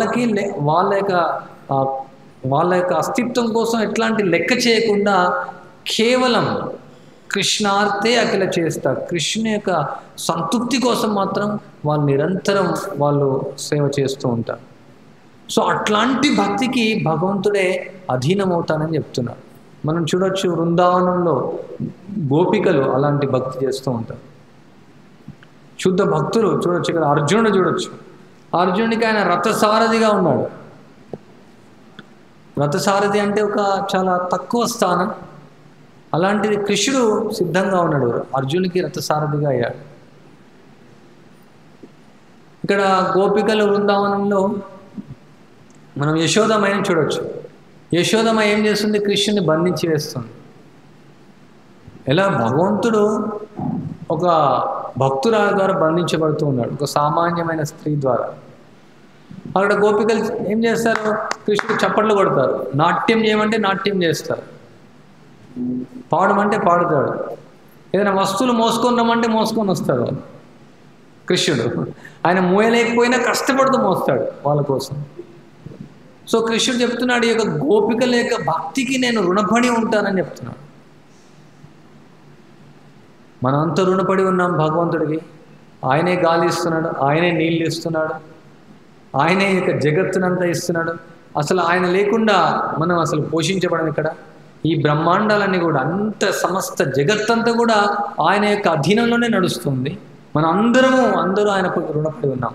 కానీ కృష్ణుడు ఇక్కడ ఏం చెప్తున్నాడు? ఎవరైతే ఈ శుద్ధ భక్తిని, ఈ యొక్క అన్యాభిలాషిత భక్తిని ఎవరైతే ఆచరిస్తారో వాళ్ళకు నేను రుణపడి ఉంటానని చెప్తున్నాను. సో అందుకనే ఇక మన సాంప్రదాయం ఇక్కడ మీరు చూడొచ్చు, గురు పరంపర చూస్తున్నారు కదా, అక్కడ పరంపర ప్రత్యేకంగా ఇక్కడ ఇస్కాన్లో ప్రత్యేకమైనటువంటి విషయం అంటే ఈ యొక్క భక్తి. ఇది సామాన్యంగా నామమాత్ర ఆధ్యాత్మికవాదులు ప్రచారం చేసే భక్తి కాదు. ఇది శుద్ధ భక్తి, పవిత్రమైనటువంటి భక్తి, అన్యాభిలాషిత భక్తి. ఎట్లాంటి భౌతికమైనటువంటి కోరికలు లేకుండా, ఎట్లాంటి ఇంద్రియ భోగం లేకుండా కేవలం కృష్ణుడి సంతృప్తి కోసం, కృష్ణుడికి ఆనందాన్ని ఇవ్వడం కోసం చేసేటువంటి యొక్క భక్తి ఇది. అదే చైతన్య మహాప్రభు యొక్క సాంప్రదాయంలో వచ్చి ఆయన యొక్క భక్తిని ఇచ్చారు. సో అదే ఇక్కడ శ్రీల ప్రభుపాద వారి ప్రపంచానికంతా బోధిస్తూ ఉన్నారు. అందుకే చూడొచ్చు ఈ పుస్తకాల్లో అదే కనిపిస్తూ ఉంటుంది. భగవద్గీత, భాగవతం, ఎన్నో పుస్తకాలు ఉన్నాయి. మీరు ఎక్కడికైనా వెళ్ళండి, ప్రజలు అదే చెప్తూ ఉంటారు. మీరేమి ఇస్తారు, మీ గుడికి వస్తే ఏం జరుగుతుందని అడుగుతూ ఉంటారు. సామాన్యంగా ప్రజలు అంటే ఏదో గుడికి వెళ్ళినా అంటే ఏదో కోరిక తిరుగుతుంది. ఒక గుడికి వెళ్తే వీసా దొరుకుతుంది, ఇంకో గుడికి వెళ్తే ప్రమోషన్ వస్తుంది, ఇంకో గుడికి వెళ్తే సంతానం కలుగుతుంది, ఇంకో గుడికి వెళ్తే ధనం వస్తుంది, ఇంకో గుడికి వెళ్తే ప్రాపర్టీ ఇష్యూలు తీరుతాయి, ఇంకో గుడికి వెళ్తే ఇంకా చెప్పాల్సిన అవసరం లేదు. రకరకాలైన గుళ్ళు, రకరకాలైనటువంటి దేవుళ్ళు, రకరకాలైన గురువులు, రకరకాలైన సాధువులు, వీళ్ళందరూ మనకేం చెప్తారు, మీకు ఏదో ఆశీర్వాదం ఇస్తాం, ఏదో కోరికలు తీరుస్తాం, ఇంకా చెప్తూ మనని ఈ భౌతిక బంధనాల నుంచి బయటికి తీయలేరు వాళ్ళు. ఇంకా ఈ భౌతిక బంధనాల్లో మనం బంధించి వేస్తారు వాళ్ళు. సో అదే ఇక్కడ ఈ మన ఇస్కాన్ అంతర్జాతీయ కృష్ణ చైతన్య సంఘంకు తర్వాత ఇతర ఆధ్యాత్మిక సంస్థలకు ఉన్నటువంటి తేడా. ఈ ముఖ్యమైనటువంటి విషయాన్ని మనం అర్థం చేసుకోవాలి. లేకుంటే ఈ భక్తి మనం ఈ భౌతికమైనటువంటి కోరికల కోసం చేస్తే అది కొంచెం ఆనందాన్ని ఇస్తుంది అంతే. కానీ ఎప్పుడైతే మనం భగవంతుడి ప్రీత్యర్థం మనం చేస్తామో, సో ఇంతకుముందు కీర్తనలో చెప్తూ ఉన్నారు కృష్ణ కేశవులు, ఇక్కడ మీరు భజన కృష్ణుడి కోసం చేస్తున్నారు, కృష్ణుడి కోసం కీర్తన చేస్తున్నారు. సో ఇక్కడ ప్రతి కార్యక్రమం కృష్ణుడి కోసం. మనం జపం చేస్తున్నాం కృష్ణుడి ప్రీత్యర్థం, కీర్తన చేస్తాం కృష్ణుడి ప్రీత్యర్థం, కృష్ణుడికి నైవేద్యం చేస్తాం, కృష్ణుడికి ఆరతి చేస్తాం, కృష్ణ ప్రసాదాన్ని స్వీకరిస్తాం, అది కూడా కృష్ణుడి కోసం. మనకు ఆనందం వస్తుంది ప్రసాదం తీసుకుంటే, చాలా రుచికరంగా ఉంటుంది. కానీ కృష్ణుడు ఆయన ఆరగించినటువంటిది, కృష్ణుడు భుజించినటువంటి ప్రసాదం తీసుకొని మనకు ఆనందం వస్తుంది. సో ప్రతి కార్యక్రమం ఈ విధంగా దైనందిక జీవితంలో ప్రజలు అడుగుతుంటారు, మీరేం చేస్తారు ఇక్కడ రోజు? ఇక్కడ ఏమీ చేయం, ఒకటే చేస్తాం, రోజంతా కృష్ణుడి కోసమే చేస్తాం. ఏం చేస్తాం? బయట ప్రపంచంలో ఏం చేస్తారు? ఎన్నో చేస్తారు, ఎన్నో రకాల కార్యక్రమాలు చేస్తూ ఉంటారు. భౌతిక రకాల కార్యక్రమాలు చేస్తారు, ఆధ్యాత్మిక కార్యక్రమాలు చేస్తారు, ఎన్నో కార్యక్రమాలు, లక్షల కార్యక్రమాలు చేస్తారు. ఇక్కడ ఒకే ఒక కార్యక్రమం, సర్వ కార్యాలు కృష్ణుని యొక్క ప్రీత్యర్థం ఆచరించడం. సో దానిలో వచ్చేటువంటి ఒక ఆనందం ఈ భౌతిక ప్రపంచంలో ఎన్నో కార్యాలు చేసేటువంటి ఆనందం చాలా పోల్చి చూస్తే ఈ సముద్రంలో ఒక బిందువు కూడా కాదన్నమాట. కొన్ని లక్షల కోట్ల రేట్ల ఆనందాన్ని మనం పొందొచ్చు. ప్రజలు అడుగుతుంటారు, మీరు మాంసం తినరు, మద్యం తాగరు, మీరు మైథునం చేయరు, మీరు ఏవి ఎంజాయ్మెంట్ చేయరు, ఎలా మీరు ఆనందంగా ఉంటారు అని. ఇవన్నీ కూడా తాత్కాలికమైనటువంటి ఇందులో వచ్చేటువంటి ఆనందం. ధనం ద్వారా, పదవి ద్వారా, ప్రతిష్ట ద్వారా, ఈ టెక్నాలజీ ద్వారా వచ్చేటువంటి ఆనందం తాత్కాలికమైనటువంటిది. కానీ కృష్ణ భక్తి ఆచరించడం ద్వారా వచ్చేటువంటి ఆనందం అది అనంతమైనటువంటిది. అనంతం అంటే అది లెక్క చేయలేము, అది చెప్పలేం మన మాటల ద్వారా. మన ఎంత భక్తిని మనం భగవంతునికి ఆచరిస్తామో అంత ఆనందాన్ని మనం పెరుగుతూనే ఉంటుంది. ఈ యొక్క ఆనందం నిత్య నూతనంగా పెరుగుతూనే ఉంది. ఇది ఎప్పుడు బోరింగ్ రాదనమాట. సినిమా సాంగ్ ఈరోజు విన్నాం, కొత్త సినిమా సాంగ్, మళ్ళీ 100 సార్లు వింటామా, 1000 సార్లు వింటాం, మళ్ళీ పాతగా అయిపోతుంది. ఒక సినిమా చూస్తారు, పాతగా అయిపోతుంది. ఇప్పుడు చూడండి, అన్ని లేటెస్ట్ లేటెస్ట్ లేటెస్ట్ లేటెస్ట్ ఎందుకు వస్తున్నాయి? ఎందుకు ఇన్ని లేటెస్ట్లు అవసరం? ఎందుకంటే పాతగా తొందరగా బోర్ వస్తుంది. ఎప్పుడు ఎందుకు 7, 8, 9, 10 అని వస్తూనే ఉన్నాయి. జనరేషన్ పెరుగుతూనే ఉంది, పాతవి పడేస్తున్నారు. కానీ ఇక్కడ ఒకటే జనరేషన్ అన్నమాట. సనాతన కాలం నుంచి ఇక సనాతన ధర్మంలో కృష్ణుని సంతృప్తి పరచడం అనే ఏకైక మనం. దీనిలో లేటెస్ట్ ఏం లేదు. అది ఎప్పుడు, ఎందుకంటే దీనిలో ఎప్పుడు లేటెస్ట్ ఆనందాన్ని ఇస్తూనే ఉంది. ప్రతిరోజు ఇక్కడ ఉదయం మంగళారతి జరుగుతుంది, ఆ సాంగ్ ఉంటుంది, సంసార ధావా నలలీడలోక. ఇది కొందరున్నారు మన భక్తులు 50 సంవత్సరాల నుంచి అదే సాంగ్ పాడుతున్నారు, రోజు కొత్తగానే అనిపిస్తుంది. మీరున్నారు ఎన్నో సంవత్సరాల నుంచి, అదే కొత్త సాంగ్ లాలేదు, కొత్త సాంగ్ అవసరం లేదు, దానిలోనే కొత్తదనం వస్తుంది. రోజు జపిస్తున్నారు హరే కృష్ణ కృష్ణ కృష్ణ హరే హరే, హరే రామ రామ రామ హరే హరే. ఇది కొత్త మంత్రంలా ఉంది. ప్రతి క్షణం ప్రతి సెకండ్ దీనిలో నిత్య నూతనమైనటువంటి ఆనందం వస్తుంది, కొత్తగా అనిపిస్తున్నాడు ప్రతి క్షణం. రోజంతా మీరు జపించండి 24 గంటలు, ప్రతి సెకండ్ మీకు కొత్తగానే ఉంటుంది మంత్రం, పాతగా అనిపించదు. ఇక భక్తిలో ఉన్నటువంటి పరాకాష్ట, అది శుద్ధ భక్తిలో వచ్చేటువంటి ఆనందం నిత్య నూతనంగా ఉంటుంది ప్రతిది కూడా. మనం కృష్ణుని యొక్క ముఖార విందాన్ని చూస్తున్నాం, ప్రతిసారి కొత్తగానే అనిపిస్తుంది. ఆ కృష్ణుడు నిన్న చూసాం కదా, ఇంతకుముందు అలా అనిపించదు, ఎవ్రీ టైం కొత్తగానే అనిపిస్తుంది. ఈ యొక్క ఆధునిక యుగంలో కొత్త హంగులతో, కొత్త రకాలతో, కొత్త పద్ధతులతో అన్నీ కొత్తగా ఏదో కనిపెట్టాలని చూస్తున్నారు మూర్ఖులు. కానీ అనవసరంగా మళ్ళీ పాత జీవన విధానానికి, మన పురాతన వైదిక సాంప్రదాయానికి మనం వెళ్ళాల్సిందే, కృష్ణుడు ఇచ్చినటువంటి జీవన విధానానికి. అసలు ఎందుకు ప్రజలు ఈ విధంగా విసిగిపోతున్నారంటే ఇందులో ఏమాత్రం ఆనందం అనేది లేదు. ఆధ్యాత్మికత కూడా రకరకాల కొత్తగా వస్తుంది. ఒక వ్యక్తి చెప్తున్నాడు త్రైత సిద్ధాంతం భగవద్గీత, మళ్ళీ ఇంకొక ఆయన రాస్తున్నాడు చతుర్థ సిద్ధాంతం, ఇంకొక ఆయన రాస్తున్న పంచమ సిద్ధాంతం. కొత్త సిద్ధాంతాలు ఏం అవసరం లేదు. రామానుజాచార్య ఇచ్చాడు ద్వైత సిద్ధాంతం, విశిష్టాద్వైత సిద్ధాంతం, మధ్వాచార్య ద్వైత సిద్ధాంతం ఇచ్చారు. ఇప్పుడు కొత్త సిద్ధాంతాలు వస్తున్నాయి, కొత్తగా అట్రాక్ట్ చేయడం కోసం కొత్త సిద్ధాంతం. చూడండి, ప్రజలు ఆధ్యాత్మికంగా కొత్త ఆధ్యాత్మికతతో చూస్తున్నారు, కొత్త దానికోసం చూస్తున్నారు. ఎందుకు అంటే మన నిజమైనటువంటి ఆనందం మనం పొందలేకపోతున్నాం, ఇంకా ఎక్కడో ఉందని కొత్త దానికోసం చూస్తున్నాం. కానీ వాస్తవాన్ని మనం పాత దానికోసం చూడాలి. ఇది కృష్ణుడు చెప్తున్నా, సయేవాయం మయా తేద్య యోగ ప్రోక్త పురాతనమైనటువంటిది భగవద్గీత. ఈ యొక్క విధానం, ఈ శుద్ధ భక్తి విధానం పురాతనమైనటువంటిది. ఇది చైతన్య మహాప్రభు ఇచ్చినటువంటి ఈ యొక్క విధానం, ఇది మన ఆచార్యులందరూ ఇచ్చినటువంటి విధానం, మన ప్రభుపాల వారు ఇచ్చినటువంటి యొక్క విధానం. ఈ యొక్క విధానాన్ని మనం ఆచరిస్తే ఎంతో ఆనందాన్ని మనం పొందవచ్చు. సో అదే ఇక్కడ కృష్ణుడు చెప్తున్నాడు, ఈ 4 రకాలైనటువంటి వాళ్ళు నాకు ఆశ్రయిస్తారు, వాళ్ళు గొప్పవాళ్ళే, వాళ్ళు మహాత్ములే. కానీ ఎవరైతే శుద్ధ భక్తిని ఆచరిస్తారో వాళ్ళు నాకు చాలా ప్రియమైనటువంటి వాళ్ళు.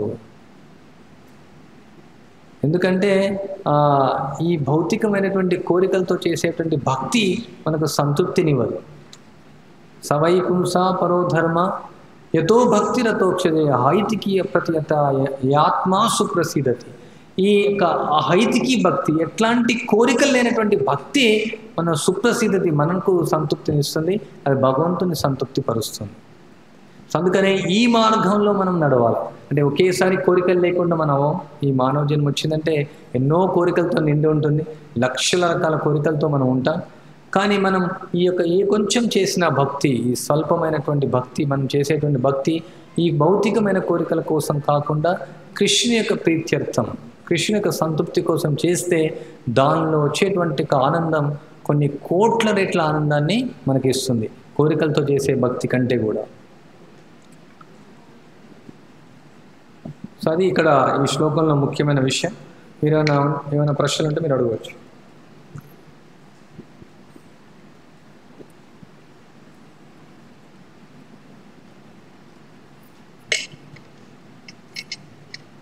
ముఖ్యంగా ఈ కలియుగంలో ఈ యొక్క శుద్ధ భక్తి చైతన్య మహాప్రభు ప్రచారం చేశారు. నామ సంకీర్తన, ఇక్కడ చూడండి అన్ని నామ సంకీర్తన కోసం ఎన్నో శ్లోకాలు ఉన్నాయి.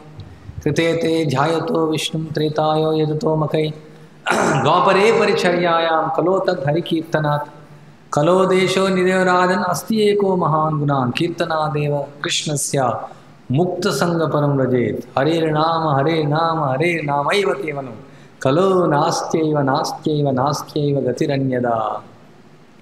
సో ఇక్కడ హరినామం యొక్క ప్రాముఖ్యత, విశిష్టత, హరినామం యొక్క గుణాలన్నీ కూడా వర్ణించబడ్డాయి. చైతన్య మహాప్రభు స్వయంగా వచ్చి ఈ యొక్క హరినామాన్ని అందరికి ఇచ్చారు. సో ఈ హరినామం ద్వారా మనం శుద్ధ భక్తిని మనం పొందొచ్చు. కృష్ణుడికి చాలా ప్రీతికరమైనటువంటిది. నాహం తిష్టామి వైకుంఠే యోగినా హృదయేషువా యత్ర గాయంతి మద్భక్త తత్ర తిష్టామి నారద. సో నేను వైకుంఠంలో ఉండను, యోగుల హృదయాల్లో ఉండను, కేవలం ఎక్కడైతే నా యొక్క భక్తులు కీర్తన చేస్తారో అక్కడ నేను కూర్చొని ఉంటానని చెప్తున్నాను. సో ఎవరైతే భగవంతుని నామాన్ని పిలుస్తారో ఎట్లాంటి పరిస్థితుల్లో, ఈవెన్ ఆర్తో అర్థార్థి, ఇక్కడ గజేంద్రుడు పిలిచాడు, ఆయన ఎంతో పరిగెత్తుకుంటూ వచ్చాడు. ఆయన ఈవెన్ ఇంట్లో చెప్పకుండా వచ్చాడు, లక్ష్మీదేవి కూడా చెప్పలేదు, పరిగెత్తుకుంటూ వచ్చేసాడు. తర్వాత ఇంకా గరుడ చాలా నెమ్మదిగా, గరుడ యొక్క స్పీడ్ మీకు తెలియదు, చాలా స్పీడ్. ఆయన గరుడ స్పీడ్ తక్కువగా ఉందనేసి గరుడని చేతిలో పట్టుకొనేసి పరిగెత్తుకుంటూ వచ్చి గజేంద్రుని రక్షించాడు. ద్రౌపది పిలిచింది, ఆయన అప్పుడు లేడు అక్కడ. ఎవరు సాలుడా, సాలు ఇక్కడ యుద్ధంలో ఉంటాడు, ఎవరు ద్వారకను అటాక్ చేస్తారా అక్కడ ఉంటాడు జరాసంధ. సో అప్పుడు తర్వాత బాధపడతాడు, ఓ నేను ద్రౌపది ఎంతో ఆర్తనాదంతో పిలిచింది, అక్కడ వెళ్ళలేదు. కానీ కృష్ణుడు వస్తాడు, చీర రూపంలో వచ్చి ఆయన రక్షిస్తాడు. ఈ విధంగా కృష్ణుడు ప్రేమతో భక్తితో నిస్సహాయ స్థితిలో ఎవరైతే కృష్ణుని యొక్క నామాన్ని పిలుస్తారో కృష్ణుడు స్వయంగా ప్రత్యక్షమవుతాడు. కృష్ణ నామానికి కృష్ణునికి తేడా లేదు. నామ చింతామణి కృష్ణ చైతన్య రస విగ్రహ పూర్ణశుద్ధో నిత్యముక్తో అభిన్నత్వం నామనామిన. కృష్ణనామానికి కృష్ణుడికి తేడా లేదు. అదే ప్రత్యేకమైనటువంటి ఒక భాగ్యం మనకు ఈ కలియుగంలో. మనం ఒక భౌతికమైనటువంటి పేరును మనం అన్నాం అనుకోండి, కోకోకోలా కోకోకోలా కోకోకోలా కోకోకోలా. ఇప్పుడు కోకోకోలా అంతా లేదనుకుంటా, ఇప్పుడు పెప్సీ రకరకాల మారిపోయినాయి, అన్ని లేటెస్ట్ అయిపోయినాయి. పాతకాలంలో ప్రభుపాల ఉదాహరణ ఇచ్చి, అప్పట్లో కోకోకోలా బాగుండేది, కానీ ఎంతసేపు అంటే అనలేదు. ఎందుకంటే కోకోకోలా కోకోకోలా పేరు అది వేరన్నమాట. కానీ ఇక్కడ కృష్ణ, కృష్ణ అంటే సాక్షాత్తు కృష్ణుడే, రాముడే. సో ప్రభుపాద చెప్తారు, ఇక నామాన్ని మనం ఉచ్చరిస్తే కృష్ణుడు మన నాలుక పైన నాట్యం చేస్తాడు. మనం కృష్ణుడితో సాంగత్యం చేయొచ్చు. కృష్ణ నామం ఉచ్చరించడం ద్వారా కృష్ణుని దర్శించుకోవచ్చు. శ్రీల ప్రభుపాద వారు ఆయన అమెరికా వెళ్ళారు, ఈ యొక్క హరే కృష్ణ మంత్రాన్ని ఆయన కీర్తింపజేశారు వాళ్ళందరితో. ఎట్లాంటి అధమ స్థితిలో ఉన్నప్పటికీ, ఎట్లాంటి నీచ స్థితిలో ఉన్నప్పటికీ, కుక్క మాంసం తిన చండాలుడైనప్పటికీ కూడా ఈ యొక్క నామాన్ని, కృష్ణ యొక్క నామాన్ని ఎవరైతే ఉచ్చరిస్తారో, జపిస్తారో, కీర్తిస్తారో వాళ్ళు మహాత్ములు, చాలా గొప్పవారు. సో ఇది సామాన్యమైనటువంటి విషయం కాదు. ఈ మంత్రం మనం వినుంటాం ఎంతముందో, దీని యొక్క ప్రాముఖ్యత మనకు తెలియదు. సో ఇక నామాన్ని మన జీవితంలో ఒక ముఖ్యమైనటువంటి ఒక భాగంగా తీసుకొని నిరంతరం, వీలైతే నిరంతరం చేయొచ్చు. కనీసం 1 మాల కానీ, 4 మాలలు కానీ, 8 మాలలు కానీ, 16 మాలలు కానీ, కనీసం 32 మాలలు కానీ, అండ్ కనీసం 64 మాలలైనా మనం జపించవచ్చు. చాలామంది ఉన్నారు ఇక్కడ, మీరందరూ రిటైర్ అయిన వాళ్ళు కూడా కొందరు ఉన్నారు. టీవీలో, వార్తాపత్రికలు, న్యూస్ పేపర్లో చదవట్లేదు అనుకుంటా, అన్నీ ఇప్పుడు ఫోన్లలోనే వస్తున్నాయి. యూట్యూబ్లు, జీట్యూబ్లు, గోస్ట్ ట్యూబ్లు ఇవన్నీ చూస్తూ ఉంటారు. దాని బదులు ఇక నామాన్ని జపించడం, నామాన్ని కీర్తించడం, భగవద్గీత భాగవతం చదవడం, ప్రత్యేకంగా శ్రీమద్ భాగవతం కలియుగంలో సాహిత్య అవతారం. ప్రతి ఒక్కరూ ఇక భాగవతం ప్రతి ఒక్కరి గృహంలో ఉండాలి, ప్రతి ఒక్కరి యొక్క భాగవతాన్ని పఠించాలి. చాలా సులభమైన మార్గం, చాలా సరళమైనటువంటి మార్గం, చాలా ఆనందదాయకమైనటువంటి ఈ మార్గం ఇది.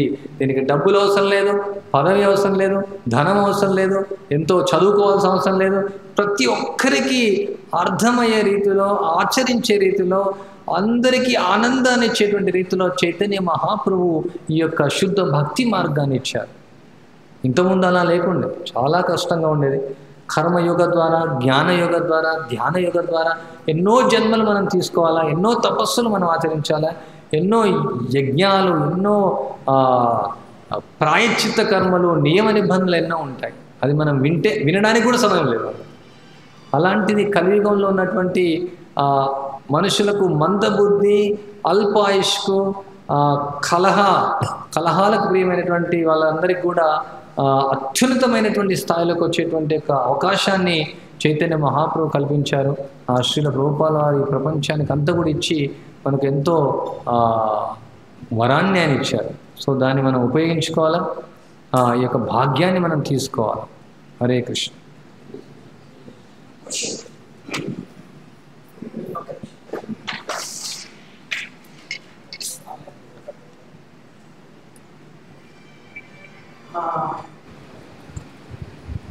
ప్రభు, మీరు ఇప్పుడు క్లాసులో ఏమన్నారంటే ఆధ్యాత్మికంలో కూడా చాలా లేటెస్ట్ అన్నీ వచ్చేసాయని, చాలామంది లేటెస్ట్ ఆధ్యాత్మికం అని చెప్పి చేస్తున్నారు. మరి చాలామంది ఇక్కడ భగవద్గీత ప్రవచనంకి వచ్చిన వాళ్ళందరూ, కొంచెం చూసిన వాళ్ళందరూ మీరు భగవద్గీత పేరు కూడా మార్చేశారు కదా, భగవద్గీత యథాతథం అని చెప్తున్నారు. అంటే మీరు భగవద్గీత మామూలుగా మాట్లాడాలి, అందరూ భగవద్గీత యథాతథం ఏమిటి, ఇదేమిటో కొత్తగా ఉన్నట్టుగా ఉంది అని అనుకుంటారు కదా. యా, ఇది లేటెస్ట్ కాదని చెప్పడం కోసం యథాతథం, దానికి అర్థం ఏంటంటే ఉన్నది ఉన్నట్టని, అంటే ఇది లేటెస్ట్ కాదని మనం చెప్పాల్సి వస్తుంది. అది కూడా భగవద్గీత అని చెప్తే సరిపోతుంది. ఈ ప్రత్యేకంగా ఎన్నో రకాల లేటెస్ట్ భగవద్గీతలు వచ్చాయి, ఇది లేటెస్ట్ కాదు, ఇది ఓల్డ్ భగవద్గీత అని చెప్పడం కోసం రాయాల్సి వస్తుంది. అంతేనా? ఇంకా ఏమైనా ప్రశ్న? ధ్రువలోకంలో ఉంటాయి, అన్ని లోకాల్లో ఉంటాయి. అయిపోయింది. ఇక్కడ ధ్రువలోకంలో ఉంటాయంటే అన్ని లోకాల్లో ఉంటాయి. ప్రభుపాద చెప్తారు సూర్యలోకంలో కూడా ఉంటాయి. కాకుంటే వాళ్ళ యొక్క శరీరం అనేది దానికి అనుగుణంగా ఉంటుంది. ఇప్పుడు జలంలో ఉండేటువంటి చేపలు ఉన్నాయి, ఆ యొక్క శరీరం జలతత్వం దానిలో ఎక్కువ ఉంటుంది. సూర్యలోకంలో కూడా ఉంటాయి, చంద్రలోకంలో ఉంటాయి. అంటే కొందరు మూర్ఖులైన శాస్త్రజ్ఞులు ఎప్పుడు చెప్పారు అక్కడ వేరే లోకాల్లో జీవులు లేవనేసి, కానీ ప్రభుపాద చాలా నిత్య సర్వగత, అన్ని లోకాల్లో జీవులు ఉంటాయి. ఇంకా ఏమైనా ప్రశ్నలు, సమస్యలు, సందేహాలు? మీరు గోదావరి తీరంలో ఉన్నారు కానీ ఎలాంటి సమస్యలు లేవు, కానీ ఆ గోదావరిని కలుషితం చేస్తున్నారు కాబట్టి సమస్యలు వస్తున్నాయి.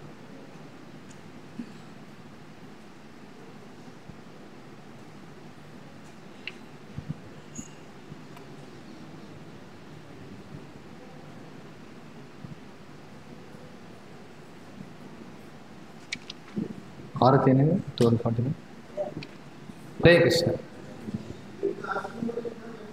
ఆశ్రమం గురించి చెప్పండి. ఇక్కడ మేము కూర్మ గ్రామం నుంచి వస్తున్నాం. కూర్మ గ్రామం శ్రీకాకుళం జిల్లాలో ఉంది, అంతకాపల్లి అనే గ్రామం దగ్గర.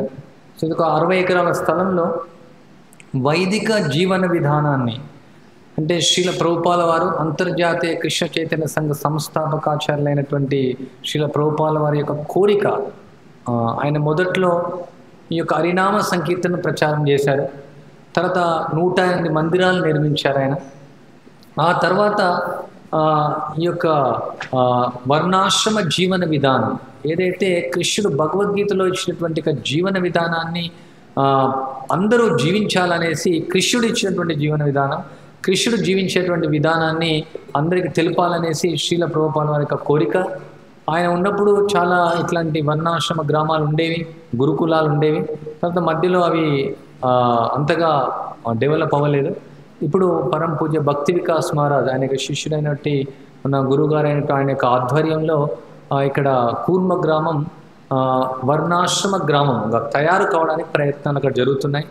అక్కడ ప్రత్యేకంగా పంటలన్నీ కూడా ఎరువులు, మందులు, అంటే మీ ఇక్కడ ఏమంటారు, అక్కడ పిండి గుండు అంటారు అక్కడ, లేదంటే ఇంగ్లీష్లో చెప్పాలంటే పెస్టిసైడ్స్, కెమికల్స్ వేయకుండా న్యాచురల్గా ఆవు మూత్రం, ఆవు పేడతో అక్కడ ధాన్యం పండించడం జరుగుతుంది. ఇప్పుడు ఒక 35 ఎకరాల్లో వరి పండిస్తున్నాం అక్కడ. తర్వాత వేరే పంటలు, మినుములు, పెసళ్ళు, కందులు, మనకు కావలసినటువంటి ఆహారాన్ని మనం పండించుకోవడం, కూరగాయలన్నీ కూడా. ఆ తర్వాత మనకు కావలసినటువంటి బట్టలు మనం నేసుకోవడం, మన అవసరాలు. దీన్ని స్వయం సమృద్ధి గ్రామం అంటారు. ఎందుకంటే ఈ యొక్క లోకల్ లివింగ్, స్థానికమైనటువంటి జీవన విధానం ద్వారా చాలా సమస్యలు మనకు తీరుతాయి.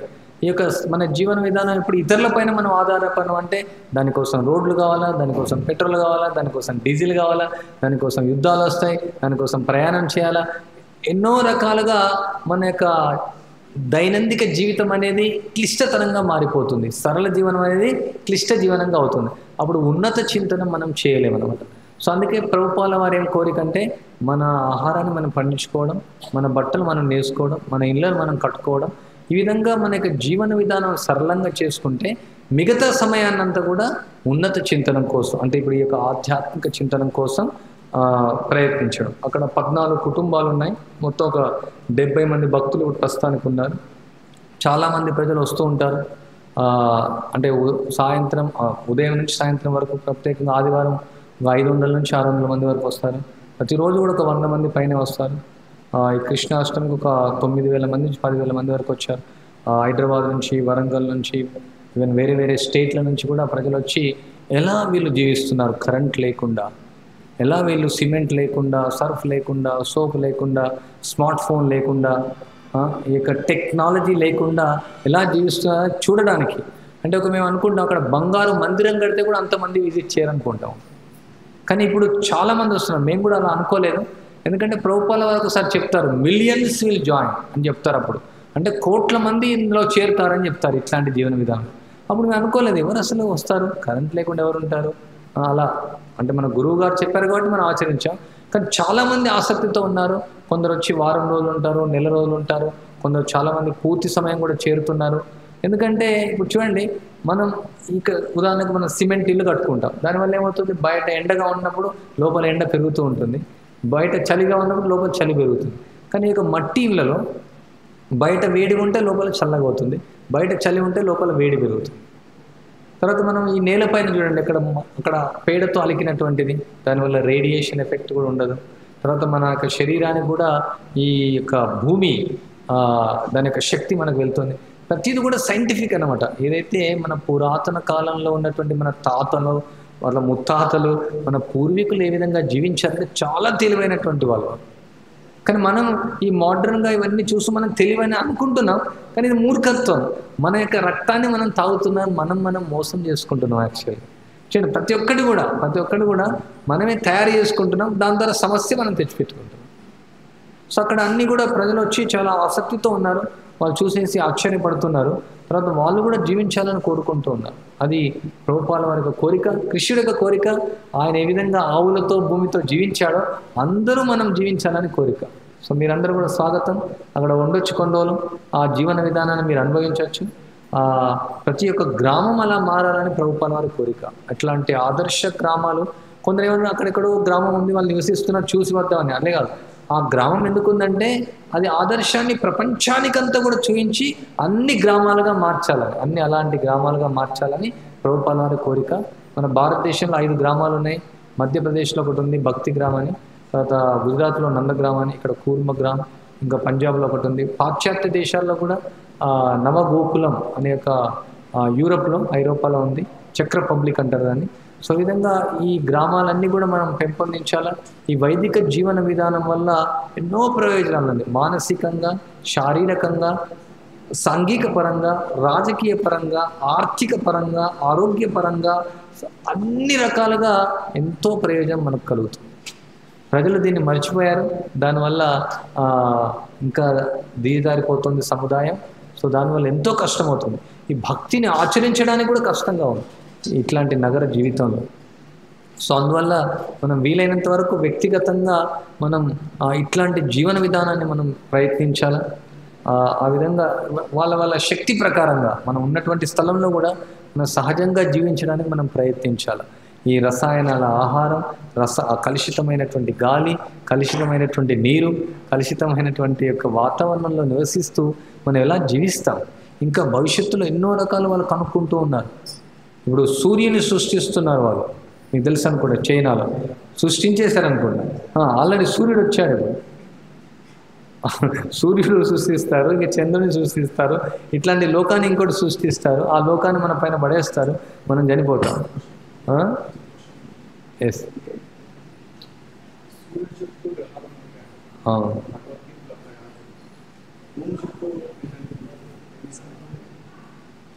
సూర్యుని చుట్టూ అది ఇలియోసెంట్రిక్, జియోసెంట్రిక్ అంటారు వాళ్ళు. సూర్యుడు తిరుగుతాడు. వాళ్ళు ఏమంటారా, ఏం చెప్తారు వాళ్ళు? అవును, ఏది నిజం? మనం చదివింది నిజం కాదు.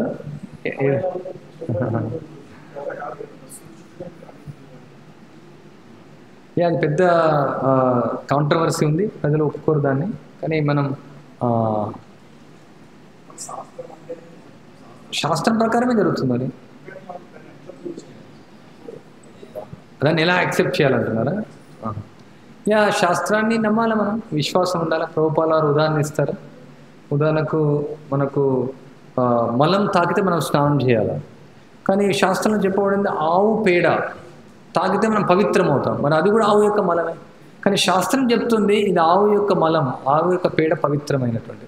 సో శాస్త్రంలో ఎలా చెప్తే మనం దాన్ని విశ్వసించాలి. సో మనం ఆధ్యాత్మిక జీవన విధానం ద్వారా క్రమక్రమంగా మనం ఆచరించడం ద్వారా ఈ శాస్త్రం యొక్క వాక్కులపైన మనకు విశ్వాసం వెలుగుతుంది. లేకుంటే అశ్రద్ధ దాన పురుష ధర్మస్యాస్య పరంతప అప్రాప్యమాం నివర్తంతే మృత్యు సంసార వర్త్మని. మనం శాస్త్రం పైన భగవంతుని పైన విశ్వాసం లేదంటే మళ్ళీ ఈ యొక్క మృత్యు సంసారంలోనే ఉంటాం. ఎందుకంటే మనకు ఉన్నటువంటి అపరిపూర్ణమైనటువంటి ఇంద్రియాల ద్వారా మనం అర్థం చేసుకోలేము. ఇప్పుడు సూర్యుడి చుట్టూ గ్రహాలు తిరుగుతున్నాయా, గ్రహాల చుట్టూ సూర్యుడు తిరుగుతున్నాయా, భూమి చుట్టూ ఏది తిరుగుతుంది మనం చూడలేము. కానీ శాస్త్రంలో ఏదైతే వివరిస్తుందో అది మనం విశ్వసించాలి. సో అది చాలా సింపుల్. హరే కృష్ణ హరే కృష్ణ హరే కృష్ణ కృష్ణ కృష్ణ హరే హరే, హరే రామ రామ రామ హరే హరే. శ్రీల ప్రభుపాద కీ జాయ్, భగవద్గీత యథాతథం కీ జాయ్. ధన్యవాదాలు. ఇప్పుడు ఆరతి ఉంటుంది, అందరూ ఆరతిలో పాల్గొనండి.